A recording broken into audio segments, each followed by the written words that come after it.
There's this moment you hit every single time you start a new company.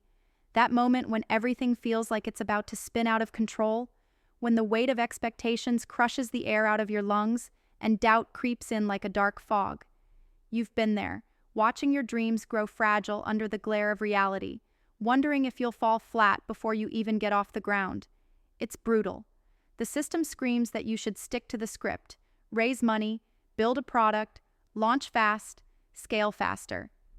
But what if that noise, those endless rules and so-called best practices, are the very things holding you back? What if the first move every repeat founder makes is something no one tells you about, something raw and real, born not from strategy, but from fire?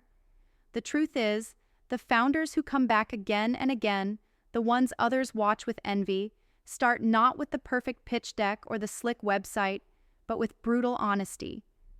They strip away every lie the world has fed them. They get naked in their vision. No fluff, no compromise. They ask, what's the real problem? Not the problem they think they should solve, but the one that burns inside their gut, that wakes them up at 3 a.m., that keeps their heart pounding when the room goes silent. This raw pain, this primal itch, this is their starting line every time. Because no one wins by building what's easy, by serving what's popular, by chasing some market fit made in a spreadsheet. They win because they chase what's impossible, what breaks rules, what feels like rebellion. That's the first GTM move repeat founders always make. They find the unbearable tension inside, the dissonance between what the world says and what their gut screams. Then they obsess over it. They lock onto that single, searing insight no one else sees. Not the broad industry trend or the safe, tested angle. They zoom in on the edge, the mismatch, the exposed nerve. They hunt down the brutal truth hiding in plain sight. And then they build everything, every product feature, every message, every go-to-market move around that raw, naked pain.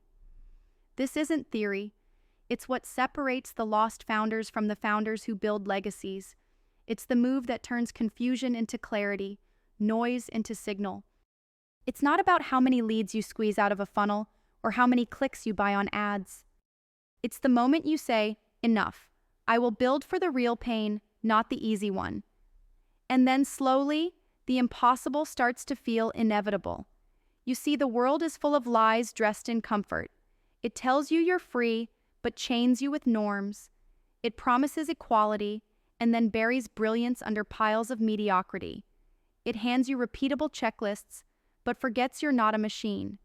You're a wild, fiery individual, born to create something new, something that shatters the old rules, that breaks the system. But how many GTM plans celebrate that fire? How many give you permission to burn the rulebook and play on your own edge? Almost none. Because the system doesn't want you to win. It wants you to be a ghost, blending in. But repeat founders, they reject that. They light their own path from chaos. And here's the secret. That path doesn't start with customers. Not really.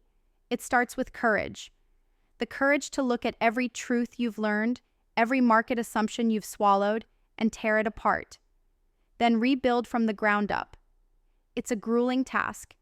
It's a lonely path, but it's the place where genius lives. Because disruptive GTM motions don't come from fits or formulas. They come from a founder's relentless refusal to accept easy answers. They come from those who question every line in the rulebook and dare to say, "This is not my way." Think about your pain. Think about how exhausting it is to pretend that what you're building fits the mold. How many times have you simplified your ideas just to get approval? How often have you told yourself to stop asking difficult questions because investors or partners want fast, simple answers? Imagine if instead of dialing down that fire, you amplified it. Imagine if the first move you made every time wasn't a pitch deck or a marketing plan, but a promise to yourself to embrace your hardest war, you versus the world's illusions. Repeat founders do exactly that. They make a brutal, internal pact, not to play small, not to conform, and not to settle. They build their go-to-market with ruthless precision, but precision born of clarity, not convention. Their moves are obsessed with alignment, alignment with the people who feel the same heat, the same unrest, alignment with their own raw truth. They know that the market is not a monolith, but a spectrum, and their job is not to outshout the noise, but to find that rare, sharp frequency where resonance happens. This is why their GTM strategy looks nothing like yours or what your mentors tell you to do. It's fluid, adaptive, personal.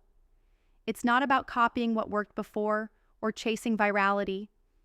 It's about understanding that their true customer is not a demographic, but a mindset, a collective of the rare, the misunderstood, the restless. This audience craves not comfort or consensus, but challenge and transformation. And when the founder puts that first, the obsession with real pain, with real truth, it acts like a beacon. It attracts those few who matter, those few who carry fuel for the fire.